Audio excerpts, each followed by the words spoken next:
Hi, everyone, and welcome to another edition of Yacht Crew Vlogs right here on Yachting International Radio. My name is Ria. I am your host, and today I'm really pleased to welcome Captain Alexandra Hagerty, correct? Yes. How are you? Very good. I'm actually on a ship right now, the Cape Washington. We're based out of Baltimore, Maryland, in the United States, and currently I'm a chief mate on this vessel. It's 800 feet long, and it's a ready reserve vessel. It's under the Maritime Administration, and we are used for many different things, from moving military and government cargo to responding in an emergency if need be, like Hurricane Sandy or something of that nature. And we're here to support the United States interests. So it's quite exciting to be here with you today. And I just recently obtained my Master Mariner, and it's been quite a road. It took me 10 years to get there, and it's quite a pleasure to be able to come here with you and talk to you about what it took to get there. Well, to be honest, you didn't actually start out as a kid with these dreams of being a captain. You sort of took a little bit of a different route. Yes, I did. I guess it was sort of funny when I was in fourth grade. I told my mom, I want to be a rock star, and she just laughed, and I just wanted to play guitar and headbang, and she said, "What?" And obviously later on, I took a little turn. I went to Waldorf school, so it's a very interesting classical arts school. I played violin when I was younger, and I got a scholarship to go to this Waldorf school in Garden City, New York. I grew up in New York City, and shipping wasn't really something we talked about too much when I was younger. My parents weren't in the field. My mom was a nurse. My dad was a cop. Very traditional roles back in the day, and sailing was really never something that was mentioned. However, I was into swimming and lifeguarding, and I started with working at the Southampton Fresh Air Home, which asked me to be a lifeguard there, and then I started working on a sailboat. From there, I started teaching handicapped kids from the Hospital of Special Surgery in New York, and during that summer, and I fell in love with sailing and being out on the water. From there, it just grew into a passion. I decided to go to Earlham College, which was a international Quaker school in Indiana, of all places, but it had a really famous program in international relations and comparative languages and linguistics. So that was my double major over there. I did French and Spanish as my two languages, and then in the summer times I volunteered. So I worked with now it's called Tall Ships America in Newport, Rhode Island, and fell in love with sailing all these different wooden vessels from all over the country and racing them. And after that, I started meeting people who were merchant mariners. I didn't really know much about the fields at all. And so I met a girl named Mary Schneider, who is actually a captain now with Military Sealift Command. And looking back, it's sort of funny. I was 18, 19 years old, and she said, this is a great career. It's really fun. And I go to Massachusetts Maritime Academy. And she said there were 7 different maritime academies in the U.S. And, it stuck in my head, but, I still continued onto my studies and got my bachelor's degree. And then all of a sudden I was invited to race in France with Etoile Marine Croisière. So Etoile Marine has a bunch of sailing yachts and tall ships. I started sailing at age 21 over there, and it was in Saint-Malo, France. A beautiful area. I loved it. I spoke French, so I was using the sailing and my languages and everything that I loved. And I would do, weekend trips all over France and Europe. And then after that, the Danish Sail Training Association invited me to go race up with them on a 100-year-old schooner named Jens Crow. And they gave me a scholarship and said, come join us. I was the only American on the vessel with 20 Danes, and they were all college students as well. A lot of them were pre-med, statisticians, and language majors as well. So it was a funny, unique group of people that were highly educated, and they were really fun. And we had a great time sailing in the summer, and I fell in love with Denmark and the people, and there's a lot of gender equality over there, and women could do anything up in Scandinavia. And so I thought, you know what, this is a great place to live. I'm 21, I'm free as a bird. I took my one backpack and I decided to settle in Denmark at age 21. And so I wasn't really sure what to do. I actually applied to be a secretary at Maersk. And they said, sorry, you need a master's degree in order to get a secretary position with Maersk. And I thought, this is strange. And as I went to different companies over there just to get my first job and my first foot in the door, they said, oh no, most people have a master's degree in Scandinavia. It's quite normal. Everyone's pretty highly educated. So I thought, okay, well, what can I get into? And so I got into Aarhus University. It's the second largest university in Denmark in cognitive semiotics. So I got my Master of Arts there. And it was an interesting degree. It was interdisciplinary of neuroscience and linguistics. And I did a very interesting thesis that a lot of people are like, what? I did a thesis on parallel distributed processing neural networks in semantic and Alzheimer's patients. And I was really interested in neuroscience before, and I had worked with Dr. Albert Getty, and I was trying to get a PhD in neuroscience and just sailing in the summer times. Unfortunately, when I applied the third time, I sort of got a little upset because I didn't get it, and they kept giving the scholarships and the PhDs to Danish nationals, which makes sense. And so my mom asked me, okay, Alex, well, what do you want to do with your life? And I said, well, I don't know. I love sailing. I love languages. I love traveling. And she said, well, why don't you come back to New York? There's a school called New York Maritime. And I thought, oh, I'm so done with studies. And she said, well, you were thinking about doing a PhD. So what's the difference? Why don't you try this? And so I just, on a whim, decided to apply there. Didn't really know what I was getting myself into. I just applied to the master's program, a Master of Science in International Transportation Management, and I got in. And Dr. Albert Getty asked me, well, why don't you apply for a fourth time for a PhD in neuroscience at Copenhagen University? And I said, you know what? I've tried enough, and I don't want to be a research assistant forever. I was working for the Center for Functionally Integrated Neuroscience over there, and I just said, you know what, this isn't for me. It was really exciting. I've enjoyed my time here and learning Danish and, French and Spanish, and I dated an Italian, and that's how I picked up Italian over in Europe. So I spent a good 5 years in Europe, and now here I am, 25, 26, and entering into SUNY Maritime in New York at I think 25, 26 years old. And I started in, this was 2010, and I decided to finish the program. I was really done with studying, so I tried to finish this 3.5-year program in 2 years, which I was able to do. I took 26 credits a semester, and I just banged the classes out and graduated December 2012 from New York Maritime with a second master's degree and my third mate's license. And it was a lot of studying, a lot of training, but it was fun. I can't say that I didn't enjoy all the fun cruises. There were definitely points that were very challenging. It was a completely different area to study, different math, different sciences, terrestrial, celestial navigation, cargo stability, all that stuff. And anybody that's thinking about going to a maritime academy, just make sure that you commit from beginning to end and know what your goal is. When I started, I was just a master's student, and then they finally convinced me to go for the license.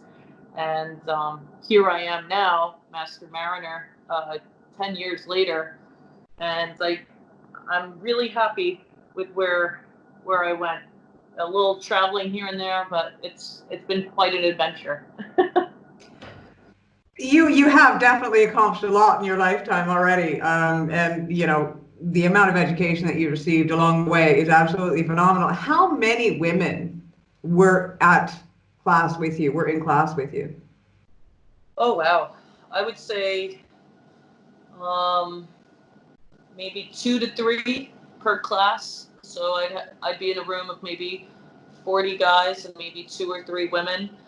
In the graduate license program, as I was an older student, it was just me and one other girl out of 30 students in the graduate license program. So there's 2 programs there, one with a bachelor's degree and the third engineer's license, and then there's a graduate license program. So you get the master's degree with the third mate's license. And so maybe 25 people, it was just me and one other girl, Michelle Hammond. But the graduation rates for women that are older are much higher than the graduation rates for women that are starting in the bachelor's program. Why do you think that is? I think it's because we're older and we're much more certain of what we want, and we want to complete what we started, and we know that this is something that we really want to go through from beginning to end. Not only do you have to get the master's degree in order to get the license, the U.S. Coast Guard will not allow you to get the license without an actual degree. So since we're focused on one, you can't get one without the other. So as they're combined, everybody that I've met that started the graduate license program has completed it. So it's quite interesting. So I would say 5 to 10% women on average at New York Maritime. Do you think that you were treated any differently when you were in class than your male counterparts? In school, I don't think so, because I lived off campus, so I didn't have the same regular campus experience as the women did. It's we have a quasi-military regiment. That's where you have to wear a uniform and comply to all the rules, and everybody's supposed to be treated the same. I saw a lot more once I went into the real world, and that's where things got a little bit more hairy. Well, it was really interesting today. We had arranged this interview quite a few days ago, but today you posted something up on LinkedIn, and I really like to see stats and figures. I find it quite fascinating, especially when it comes to the maritime industry. And you were stating that there's only 149 female master mariners in the U.S. with a population of 328 million in the country. That's crazy. Yes, and I just got those stats today from the U.S. Coast Guard, so they are true, and it made me think for a minute, wow, we are such a small group of people, and I probably could list half of them off the top of my head. And the other thing to consider is that some of them may have an active license, but they're not sailing on it. They're working a shoreside position within a company. Like one of my friends, she's working in autonomous shipping in Kongsberg in Norway. And she holds her Master Mariner license. Some of them are working as consultants for maritime law companies. Some of them are working as pilots, but we're a small little group, and I don't even think we realize how small we are and how much more we can grow as a group and how much more we can be inspirational to young girls coming up. I just had 2 female cadets on board, and it was a wonderful experience. They were really excited to have a female in charge of the deck department, and I taught them as much as I could in the short period of time that I had them, but they came to me and gave me stories of what it's like to be a cadet, and how one of them had a hard time. Her father he was a deckhand with a company in New York. I think it's Harbor Cruises, and he's worked there for maybe 15, 20 years. And she was older, joining New York Maritime as a cadet. And I said, well, what was the most difficult part, and why did you decide to go to a maritime academy? And she said, I have a 100-ton master's license, and they wouldn't promote me, even though I did everything right. I've worked with the company for years. They would not promote me to captain on any of their cruises. Now, that's quite upsetting to me, because it's extremely important for her to take that opportunity, and especially having a family member directly related to her dad, and doing a good job in the company for years and years.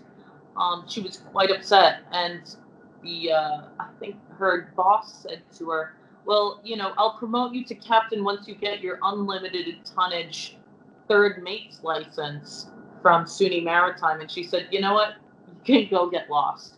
That's not of interest to me. She said, why would I come back to this company to make less money and use my unlimited tonnage license to work a 100-ton vessel?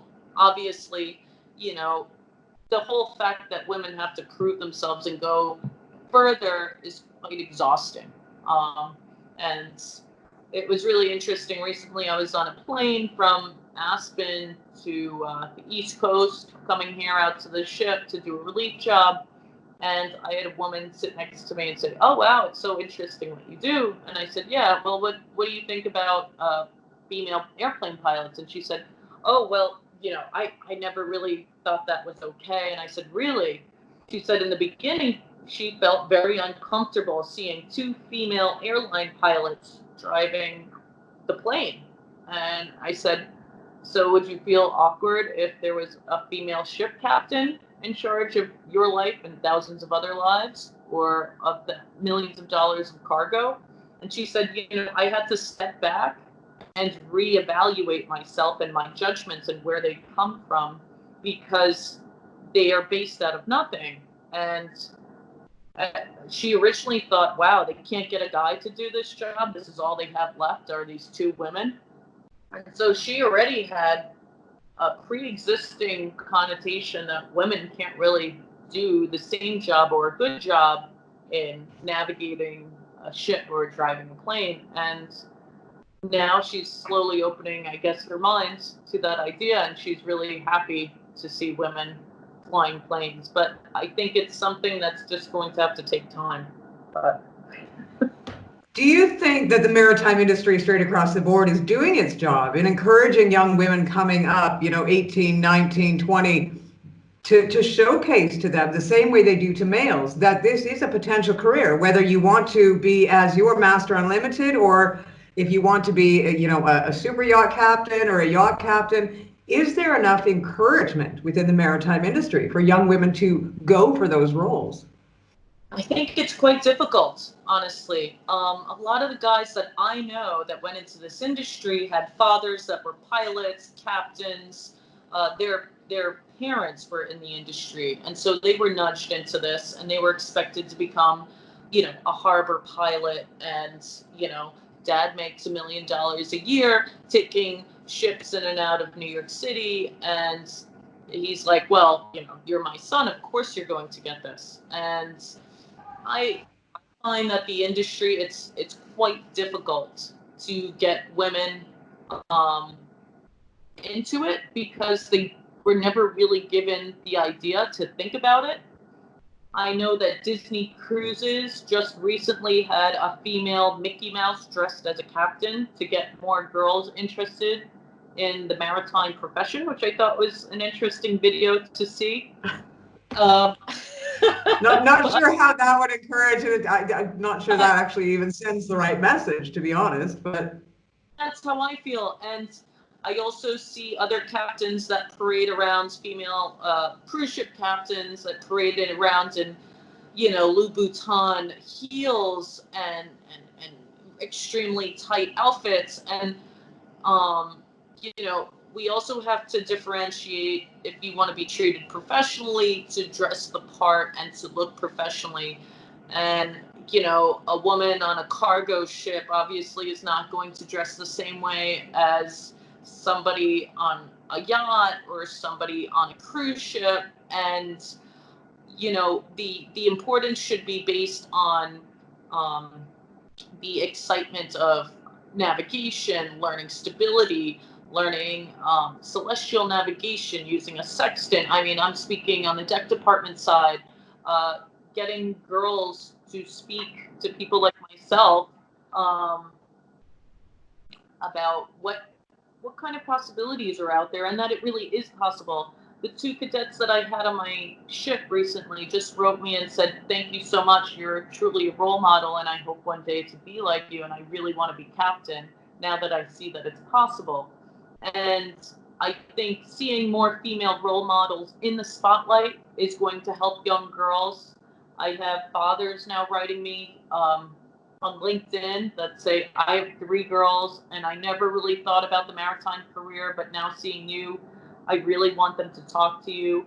I believe in speaking at, I'm going to speak at Aspen High School to get more young girls involved, because I think girls do have an adventurous spirit. We just haven't really fully tapped into all of it out there. And, you know, sailing is, you do have to have grit, and it is definitely a personality. You have to have a certain type of character and personality, I think, to come out here. Um, it's not for everybody, male or female. It's not easy. The seas aren't always going to be tame. You may always hope that they're fair, but there's many a time when we're riding on the outside of a typhoon doing weather avoidance, and I do get seasick, and it's part of the adventure, I think, and part of the excitement of when I get on a ship. Normally I'm out there for 4 months and I'm traveling the world, and sometimes I don't even know where the ship's going to go. It goes to different places around the world. The last ship I was on for 4 months is an oceanographic survey vessel with scientists from NASA, and so we get a new batch of people every other month. It's very exciting. I've got different people to talk to, brilliant minds, and we go all over the world. But going all over the world means temperature changes, different weather, doing typhoon avoidance in Southeast Asia. That's where I was this past year. Going from snow in the beginning of your 4 months to, extreme heat and torrential downfalls later on. And I think the career is interesting if people really think about all the different hats that you wear. One of the things that I find really exciting about our career is I'm not just in the deck department. I'm not only doing navigation, I'm the medical officer, the safety officer, the anti-terrorism officer. I'm the ballast control operator. I have to do stability. I have to talk to the crew. If there's rips between the crew, sometimes they'll come up to me, and then that has to be solved. You're dealing with the company. You're dealing with regulators, auditors, inspections. You're having classification society coming on board. There's so many different people and moving parts, and then my ship is very international. So I have American. It's an American flag vessel, but those American citizens come from all walks of life. They're from all backgrounds. So in terms of me falling in love with sailing and traveling the world, to me, this is the perfect career. I work 6 months a year, and I have 6 months vacation a year. And some people may or may not know that merchant mariners are paid pretty handsomely in terms of benefits. And in the United States, we have several unions that give us the benefits of medical care, pension, retirement packages. Companies pay into that. Those are the things that young girls and boys should learn about in our industry, especially girls, because I think a lot of young women don't know that there's the opportunity for them to make great money, travel the world, see a lot more than just where they grow up. And I think this industry does change you as you work with people of all these different nationalities. It really changes you. I can't think of a more international setting than Maritime, where I'm living, eating, and sleeping next to all my crew members. My life and their life, we all depend upon each other. And not everybody really fully understands that. And now my dad, years later, he works on Wall Street. He worked his way up, and he was in a union. He was a cop, and now he's a director of a bank on Wall Street. Many years later, came from absolutely nothing. So we really do believe in the American dream. If you work really hard, you can make your way up. And what I found was really interesting is I told him, do you want to really know what my life is like? He's like, yeah. I said, let me give you an idea of what it's like to be shipping. I said, take the most eccentric people from your office and lock them up inside a ship, and you have to eat and live with each other every day for, let's say, 3 months. And every once in a while, I'm going to shake the office up, and you guys have to hold on as best as you can. And I don't care whether you like the chef, you get one, and that's it. However, you're going to get paid really well. And every once in a while, I'm just going to open the front office of your office building, and you're going to be in a completely different location. And you can just do whatever you want for several hours, but then you have to come back in. And afterwards, you're off for 3 to 4 months straight. And he's like, wow. It's one way of giving people an idea of what it's like to live aboard a ship. Well, you know, it's interesting. I mean, you know, I think part of the reason that young girls don't get into the maritime industry is media is quite at fault with that, and the companies that advertise the ability to have a maritime career, because it's just much the same as people with color, to be absolutely honest with you. Any magazine that is advertising, you know, captain's positions or yachting, that sort of thing, it's usually, you know, middle class white boys, really. So I think that sort of eliminates the concept in people's minds that they can actually go for these dreams, and that they are dreams that are available to them. But another thing in a conversation we were having, and something you did touch upon here again, is that you have to have a certain personality if you want to get into this. Yes. I definitely think that you have to have something called grit. As Simon Sinek, he's one of my favorite guys that I follow. And I think also Mark Manson is another favorite. He wrote a book called The Subtle Art of Not Giving a Fuck. There's a lot of things that you have to let go when you work in my industry.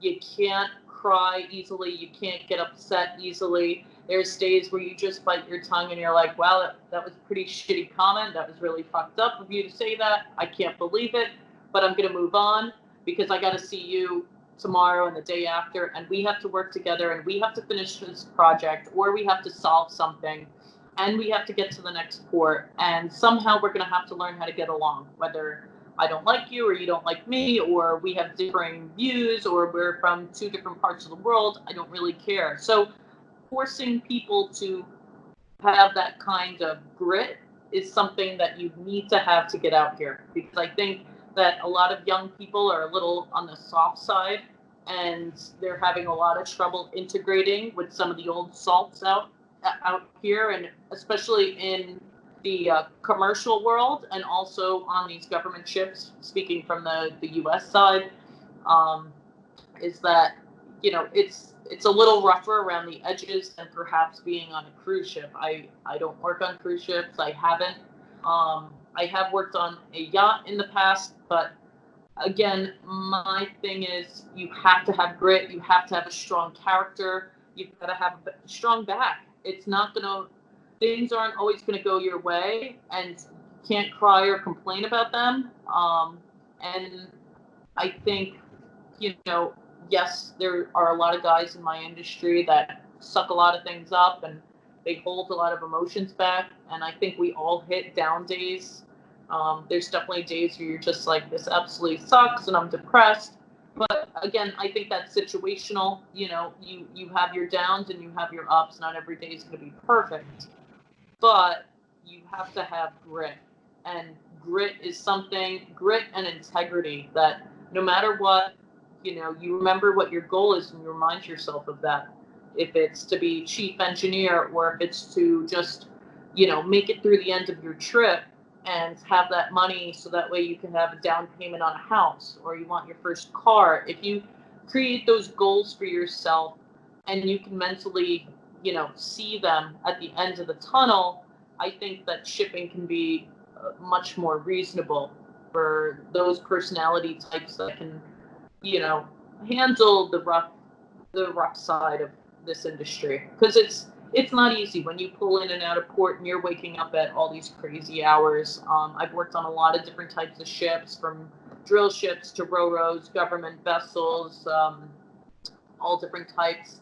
And, you know, from commercial to government, you know, there's times where you're just going.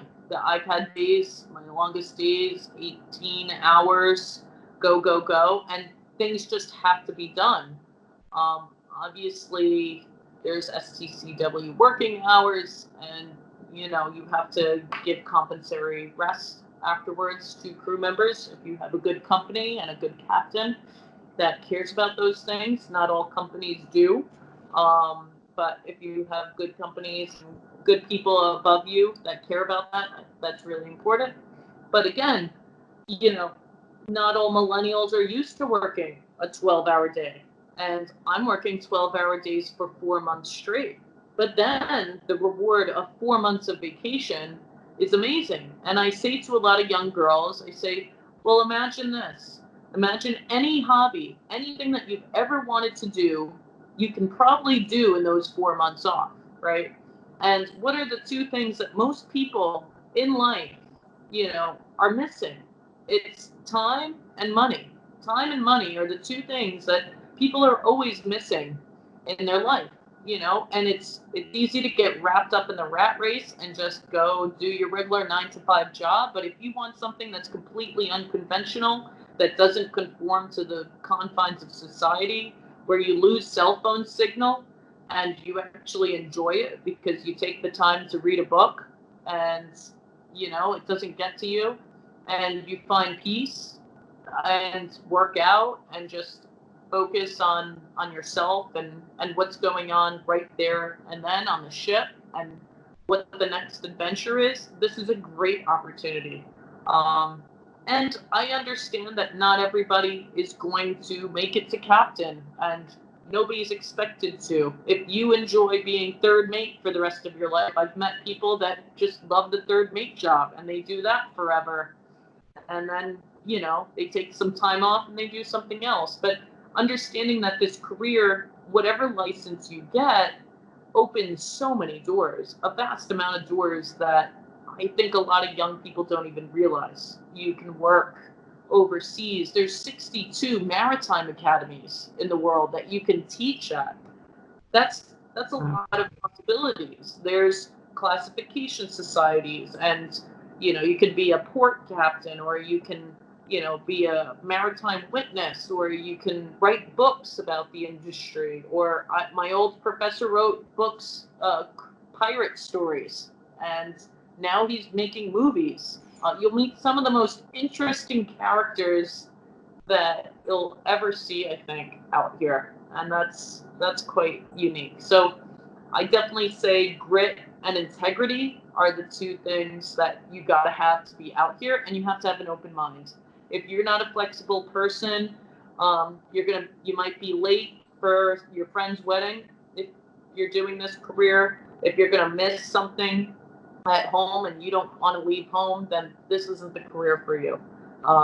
If you know you're scared about traveling, then that's not great either. But then again, you can also go on a ship that just stays in the United States and goes up and down the coast, and like an oil tanker. That, you know, there's plenty of those that just go, you know, Florida to Texas, for example, up and down the coast.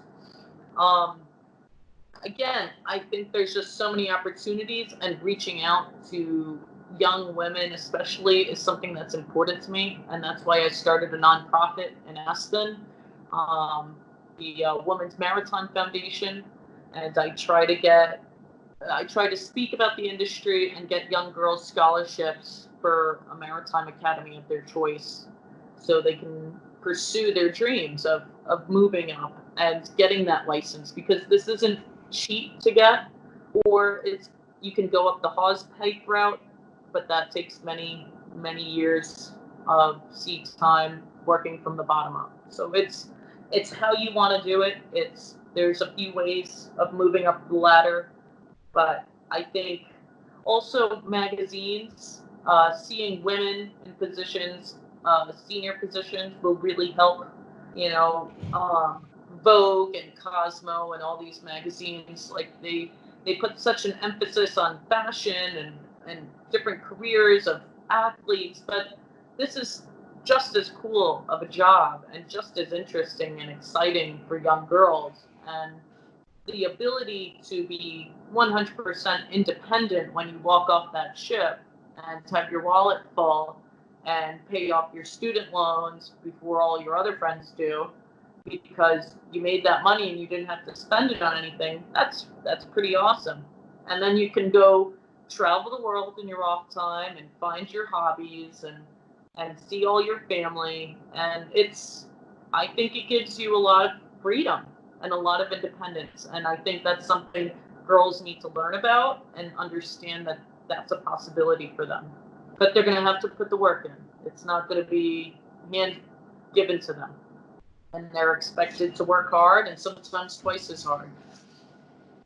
Well, something we were talking about off air, and I would like to invite you back at another date to talk about it, is having a seat at the table. When it comes to policies and when it comes to decision making, when it comes to all those things that do apply directly to your industry, there seems to be a whole group of people that are professional lawmakers and professional politicians, but not a lot of people that have actually been in the trenches. Yes, very much so. I was recently invited by my union, American Maritime Officers, and the International Trade Federation to go out to London. And there lies the International Maritime Organization, which is under the United Nations. Now, it's a really exciting opportunity for seafarers to be a part of that, but not everybody knows about the opportunity that they have a voice there. And I was at the 75th Marine Environmental Protection Committee with ITF, and with my background, it was quite interesting to see everybody. It's laid out just like the United Nations, where I was part of Model United Nations when I was in high school and college. So I thought this was really awesome. You have all the countries, every single country being represented with their placards, and they're raising their placards and speaking on the behalf of their country's maritime interests. My thing was I didn't see really any women being represented on the General Council. I didn't see any women, only a few at the different countries around the world. And I also thought there's not that many young people being represented. And so I think it's really important that seafarers know that they have a voice there and that they can join the Nautical Institute or Women in International Shipping and Trade Association or ITF, and go out there and really see. This is free. It doesn't cost them any money to go to this. They just have to throw themselves out there and just join. I mean, go to one of these conferences, see how it goes, see how these countries are making decisions that are going to affect us for many, many years down the road. And a lot of these people are not coming from seafaring backgrounds. A lot of them might have been, daddy gave his son a company and a position in his shipping company in Greece or South Korea, and that's how they got a seat and a spot on one of these chairs. And I would really like to be more involved with the International Maritime Organization, just because they do publish so much literature around the world. They have an amazing array of facts and statistics, and they work with those 62 maritime academies that I've spoken about. They do work with a lot of NGOs, and it's just such an amazing organization. And I think a lot of seafarers should know that that is an option for them, and that they should try to get involved with the IMO. There's even an IMO ambassador program, which I didn't even know about, that you can be an ambassador to the IMO as a seafarer and do goodwill for your maritime community at home. And so these are the options that people should know about. Are we going to see you get a seat at the table soon? I would love to. I would love to down the road apply for that again. It takes many years of experience, I think, to get your foot in the door there. I hope that with my background and credentials and working more and attending more of these conferences, that I can understand where I can find a seat at that table and where my voice can be heard. I'm also part of the Aspen Institute, which is based in Washington, D.C. and Aspen, Colorado. And they've started a high seas initiative to discuss maritime affairs. And I'll be speaking on that as well. And I also am the first American seafarer to be part of the Younger Member Council of the Nautical Institute based in London. So I represent North America over there, and we're talking about how to grow the maritime education to people from all over the world and within our small local communities as well, and to think about considering a maritime profession, whether that's seafaring or in the office or at a shipping company. There's such a broad range that somebody can be involved in this industry. Do you know what? You're extremely passionate, and it's great talking to you because I'm not of the age to get into the industry at this stage, but if I were, you would inspire me. Thank you very much. Well, you know what? We'd love to have you back again when you do have the opportunity, because I know, like I said, we've been trying to get together for a week, and every day there's something going on, and you are working every single day right now because it's your turn to work. But I do appreciate your time, and I do appreciate your inspiration, and for you lending a voice to women within maritime and letting us know what we should be looking for, what we can expect, and what we can achieve when we set our minds to it. Thank you very much for having me. Once again, you have been listening to Captain Alexandra Hagerty. She is a Master Mariner Unlimited. We thank you so much for your time. You've been watching another edition of Yacht Crew Vlogs right here on Yachting International Radio. My name is Ria. I have been your host. Please tune in for another episode.